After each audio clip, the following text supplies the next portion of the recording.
Morning, everyone. Welcome to today's social discussion on good customer service, held in conjunction with World Customer Service Week. The theme for this year is Patient Possible, which resonates perfectly with our discussion today. And you say Helena is my name, and I'll be moderating this discussion. Joining me here are my wonderful colleagues, Uncle Harrison, Elisa Dapa, Chef Ansan, and Apao Emmanuel, as well as our esteemed guest speaker, Mr. Johnson, who has extensive experience in giving exceptional customer service.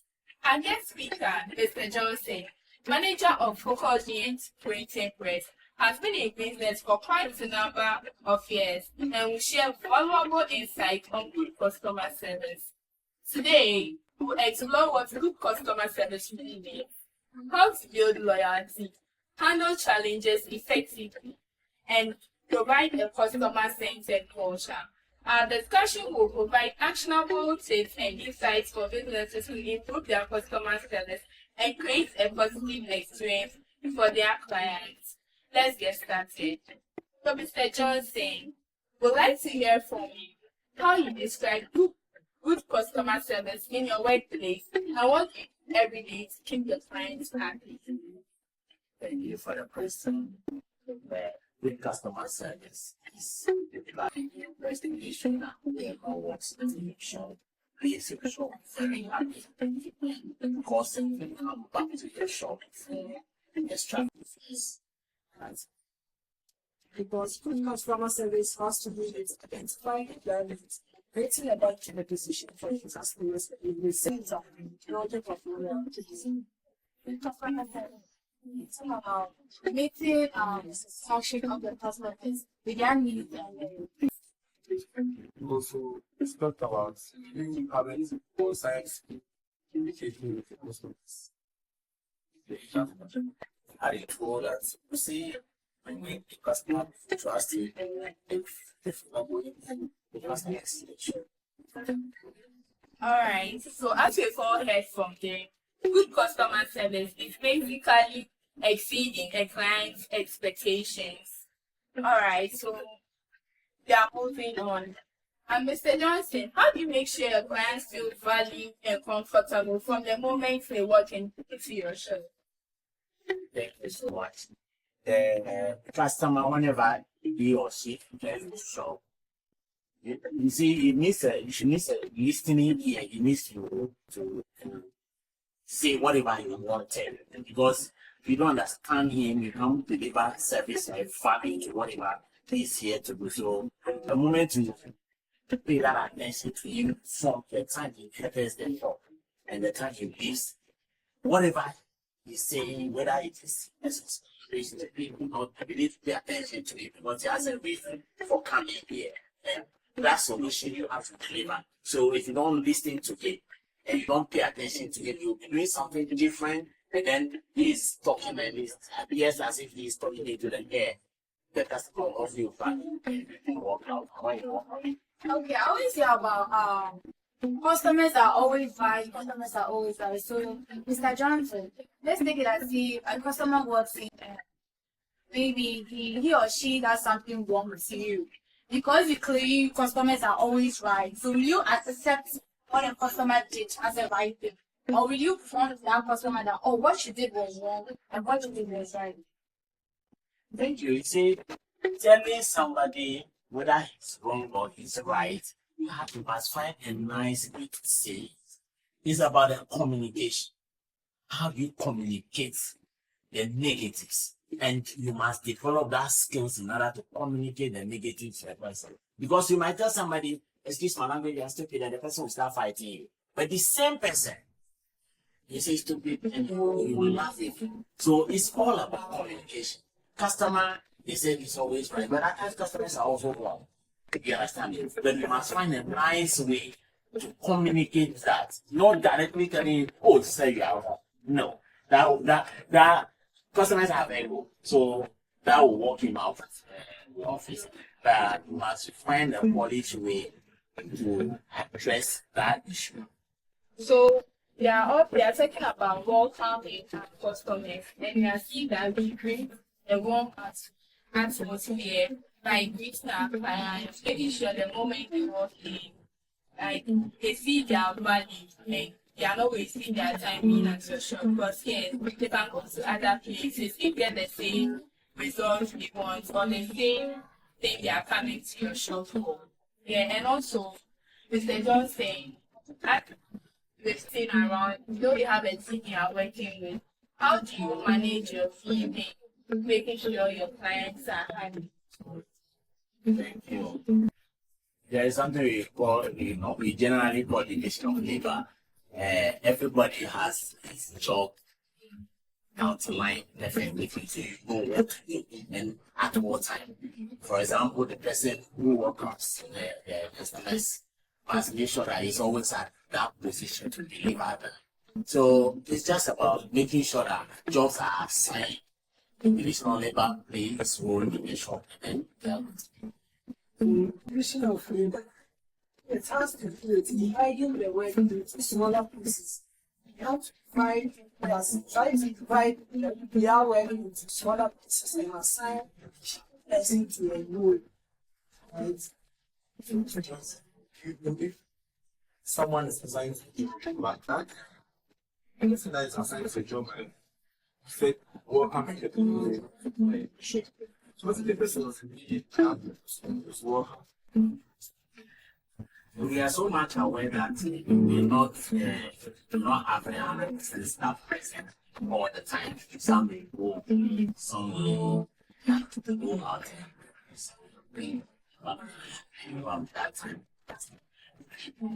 That is why everybody knows whatever the other person doing, so that we are always like that when there is a vacancy or there is a function creator somewhere, somebody can fit into that gap. That is So it means that you work with its internal and external parties to build a long-term relationship with your customers. I would like to ask, well, when there is one leader, customer first, what they can do is one of the best for what's the situation? You see, the people society is never perfect. In one way or the other, we might go off guard. But whenever such situations arise, the customer is off. The customer is annoyed with the service that is provided. First of all, you need to listen to the customer. So here we listen to the customer. You must allow the customer to eventually stand out whatever you want to say. And then you start by empathizing with the customer, apologizing what went wrong. And then in that process, you will probably identify an opportunity to excite the customer or to make the customer even accept the apology or become happy with the kind of service that you are delivering. Because in every bad situation, there are opportunities for us to learn something from them. Okay, he was trying to say listening is a key, empathizing with them, that is no understanding, you have to be in their shoes to understand them. And then he was also trying to say that you will solve the problem using a systematic way, that is moving against the customers. He was also saying that you will thank them because they are the main reason why the business exists. So, moving forward, let's talk about your professional skills. How do you manage or how do you deal with customers when they come in and they want something or they want a job to be done for them, and then you being in the business for a while, you know what's good for them, you know what's bad. How do you manage your professionalism with their wants? And although you are doing it for their good, but they also have their wants, they know what they want. Yeah, and then maybe you know in the business it's not right. So how do you deal with that with your skills? How do you deal with that? Thank you. You see, I said earlier on that we don't have a perfect society, and the customer they think what he has brought you is right. That you being a professional, you know what is right, you know what is wrong. There's a fine way to communicate that. Like I said, communication. Sorry, how do you deliver that message to the customer? And don't forget, there are rules and regulations that you need to have to qualify with. So, you play in the rules and then the regulations. Explain to the customer why you think this option will be better. So you don't just give the customer who has an answer or whatever he's you wanted, telling her that one to handle it. In communicating with the customer, you need to offer alternative. You understand? And explain why you think the alternative is better than what you have. I'm not trying to say that society, you have to understand the society with life and So let's talk about building relationships with your clients and their loyalty. So what do you do? What do you do when your clients come in? What do you do to keep them coming back? And then how do you build this relationship you have with them? Thank you. Let me break it from the relationship. You see, the customer is your business. The customer is your life. So it's not always that strictly good to the business. At times the customer walks in and says, how are your children? How is the family? Oh, that your daughter is going to school. Has she gotten that? So you are identifying yourself with the customer. You understand? So once you are identifying with the customer, and then the customer sees you as one of them. Then secondly, the kind of service you deliver to the customer. Service is not just delivery, but it must be delivered on time. So once you are meeting the needs of the customer timely and identifying with the customer sees you as what? A solution provider for whatever his problems. For example, like I said, you ask the customer, how are you?